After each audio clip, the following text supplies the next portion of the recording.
Bonjour à toutes et à tous et bienvenue sur le plateau de l'invité de la matinale.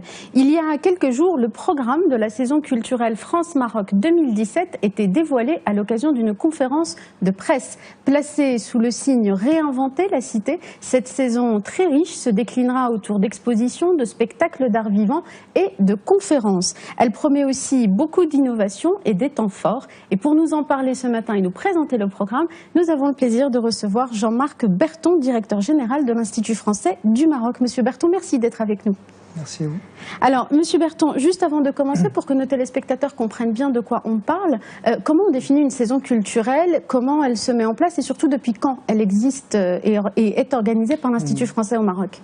Alors, il faut peut-être rappeler que l'Institut français du Maroc, c'est un établissement unique, mais avec 12 antennes dans les 12 grandes villes du royaume. C'est le plus grand établissement culturel français à l'étranger. Il a été créé en 2012. Et depuis cette date, nous avons une saison culturelle française au Maroc. Chaque site, chaque antenne fait sa programmation culturelle locale, mais nous avons une programmation nationale qui associe, qui implique toutes les antennes avec 25 événements majeurs, à peu près 200 jours de spectacles vivants, 300 jours d'exposition, plus de 400 projections cinématographiques, une soixantaine de conférences. Ça vous donne une idée de l'ampleur de cette manifestation. C'est évidemment la plus grande manifestation culturelle organisée par la France à l'étranger. Et qui couvre aussi tous les styles. Vous venez d'évoquer le cinéma, le théâtre, Absolument. la musique, les arts vivants. Le public répond présent à cette offre culturelle? Oui, nous avons eu l'année dernière plus de 350 000 visiteurs, donc c'est vraiment considérable. Hein, et je suis sûr que cette année, nous allons avoir encore plus de Marocains, de Marocaines à nos rendez-vous. Alors, je le disais en introduction, le slogan, ou en tous les cas le leitmotiv qui revient dans cette saison, c'est réinventer la cité. Pourquoi avoir fait le choix de cette thématique ? Réinventer la cité parce que le rôle des artistes, des intellectuels, notamment ceux que nous allons inviter, c'est d'explorer notre monde commun, de réfléchir sur notre monde commun, de le rêver, en quelque sorte de réinventer, de réenchanter la cité. Et puis parce que nous allons beaucoup parler au cours de l'année de la ville, ce laboratoire de toutes les inventions, de toutes les transformations, qui change plus vite que le cœur des hommes, comme dit Baudelaire, parce que aussi nous allons proposer beaucoup d'agora, de forums pour la discussion, pour le débat, et puis parce que nous allons aller dans l'espace public pour organiser des manifestations.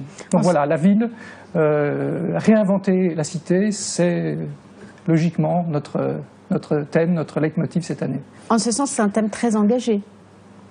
Alors, il y a une forme d'engagement dans ce choix. Alors je me méfie du mot engagement. On n'est pas engagé au sens politique, vous l'imaginez bien. Nous nous tenons au contraire à distance des passions, des polémiques, des débats politiques. Mais oui, nous sommes engagés, je dirais, pour le dialogue interculturel, pour que la Méditerranée soit un espace qui unit et pas un espace qui divise, qui oppose. En ce sens, oui, c'est une saison engagée. Alors, quels seront les temps forts de cette saison? Ensuite, on parle des innovations et des grandes nouveautés, mais les temps forts de cette année, le choix, d'abord, comment vous l'avez opéré entre les pièces de théâtre que vous avez choisi de programmer, les scènes musicales également. Quels vont être ces temps forts? Alors, d'abord, je voudrais dire que l'année 2017, ça va être une année exceptionnelle pour la relation culturelle entre la France et le Maroc, parce qu'il va y avoir deux grands événements que j'ose qualifier d'historiques. Une exposition consacrée à Picasso à Rabat à partir du 18 avril. C'est la première fois que l'icône absolue de l'art moderne se voit consacrer une exposition en Afrique. Ça se passe au Maroc et la France est évidemment très heureuse d'y être associée. C'est une opération franco-marocaine qui implique le musée Picasso de Paris et puis la Fondation nationale des musées du Maroc. Puis l'autre grand événement, lui aussi historique, c'est l'invitation au Salon du Livre de Paris du Maroc. C'est la première fois que le Salon du Livre... mars. Absolument, 24-27 mars, très bientôt. C'est la première fois que le Salon du Livre de Paris met à l'honneur les écrivains d'un pays du monde arabe. Ça sera l'occasion de célébrer la relation littéraire très très forte qui existe entre nos deux pays. Et on en a eu encore un exemple récemment avec le prix Goncourt accordé à la franco-marocaine Leila Slimani, qui sera d'ailleurs une de nos invitées au cours de l'année. Donc voilà, 2 grands événements, un élan, une impulsion pour la relation culturelle franco-marocaine, et notre saison accompagnera cet élan avec beaucoup de spectacles vivants. Alors je vais vous donner quelques temps forts. Nous allons faire tourner au Maroc Le Malade imaginaire. C'est l'œuvre ultime de Molière. Il y a tout Molière dans Le Malade imaginaire, comme il y a tout Shakespeare dans Hamlet. C'est l'œuvre qui résume le théâtre de ce monument du répertoire qu'est Molière. Et c'est un metteur en scène plutôt habitué aux écritures contemporaines, Michel Didyme, qui va présenter cette pièce qui a eu un grand succès en France et à l'étranger. Donc ça va être un moment très important, très attendu. Autre spectacle qui lui aussi va tourner, c'est un spectacle chorégraphique pour le jeune public de José Montalvo. José Montalvo, oui, parce que personne n'est oublié. Il y a les enfants, les adultes. Oui, avec un intérêt particulier pour les jeunes, parce que le Maroc est un pays jeune. Pour le gouvernement, pour le pouvoir politique marocain, la jeunesse est une priorité. Pour la relation entre la France et le Maroc, la jeunesse est une priorité. Donc on souhaite s'adresser particulièrement aux jeunes. Et cette pièce-là de José Montalvo s'adresse aux jeunes. C'est 20 contes chorégraphiques qui associent des humains et des hommes, qui mêlent tous les genres de danse, de la danse classique au hip-hop, avec aussi une présence des nouvelles technologies qui viennent s'associer à la présence réelle des corps sur scène. Voilà, mais il y aura aussi une belle adaptation théâtrale des Cavaliers de Kessel. C'est aussi un grand écrivain, et c'est une pièce qui a obtenu un Molière, le Molière de la meilleure pièce en 2016, la meilleure pièce privée, du théâtre privé. Il y aura aussi le Prométhée enchaîné d'Eschyle, mis en scène par Olivier Py, qui est une star du théâtre français. Quelques classiques et aussi quand même des créations. Par exemple, Ismaël Saïdi, qui est un Belge d'origine marocaine, viendra présenter ici sa pièce intitulée Djihad. Oui, qui a connu un grand succès en France et en Belgique. Oui, grand succès, effectivement, dans ces 2 pays. Et je pense que le public marocain a hâte de découvrir cette pièce.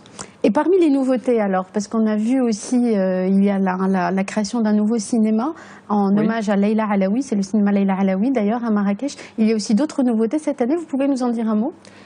Alors, on va créer un festival de jazz à Agadir. Il y a déjà un festival à Casablanca, à Rabat, avec Jazz Oshela.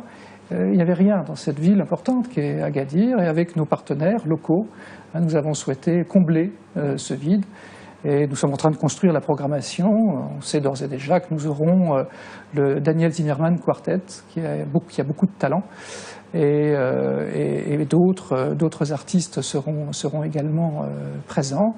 Vous avez cité effectivement l'ouverture de ce cinéma, Leïla Alaoui, en mémoire de cette photographe franco-marocaine qui a disparu prématurément dans un attentat terroriste. C'était au Burkina Faso en janvier 2016. C'est une personnalité très attachante. Nous avons voulu lui rendre hommage, et cette salle de cinéma de Marrakech va renforcer sa programmation à partir de cette année. Nous lancerons aussi, c'est également une nouveauté, un nouveau cycle de musique classique autour des grands interprètes de la musique classique. Alors, j'ai vu aussi qu'il y avait le retour des Nuits du Ramadan. Alors, les Nuits du Ramadan, c'est un incontournable de la saison culturelle française au Maroc. Pendant ce mois sacré du Ramadan, après la rupture du jeûne, nous proposons des musiques du monde, où se mêlent des artistes d'Occident et d'Orient, du Nord et du Sud de la Méditerranée. C'est un moment important de partage, de recueillement aussi. Et voilà, on a préparé pour cette année une très belle programmation. Il y a les lieux saints partagés aussi, une exposition que va accueillir, si je ne me trompe, la ville de Marrakech, en collaboration avec le MUSEM. de Marseille. Vous pouvez aussi nous parler, parce que le thème est important, les lieux saints partagés. On est en plein pour le coup dans le dialogue des civilisations, des cultures, des religions. C'était important d'organiser une exposition importante en ce sens dans cette saison? Oui, c'est important. C'est une exposition, comme vous le dites, qui a été conçue par le MUSEM, le musée de Marseille, qui a été montrée au MUSEM de Marseille. Elle est actuellement au Bardo, à Tunis, et elle viendra au Palais d'Art el-Bacha de Marrakech, qui va ouvrir comme musée avec cette exposition. Alors, de quoi parle-t-elle? En Méditerranée, les dieux, les écritures, les saints ont tendance à opposer ou à créer des conflits. Il se trouve qu'il y a aussi des lieux saints partagés dans lesquels les trois monothéismes se reconnaissent. Et c'est ces lieux saints partagés au nord et au sud de la Méditerranée que cette exposition montre. Et donc c'était important pour nous, effectivement, de faire venir au Maroc, avec la Fondation nationale des musées du Maroc, de faire venir cette exposition parce qu'elle montre que les identités culturelles peuvent dialoguer et non pas s'opposer. Dernière question, Monsieur Berton, justement sur ce dialogue, il y a aussi beaucoup de choses qui sont organisées par l'Institut pour promouvoir la production intellectuelle et les échanges philosophiques. Il y a la nuit de la philosophie, il y a la nuit des idées, il y a le forum des jeunes leaders. Est-ce que vous pouvez aussi nous dire un mot de cette partie de la programmation qui met au centre du sujet le débat des intellectuels?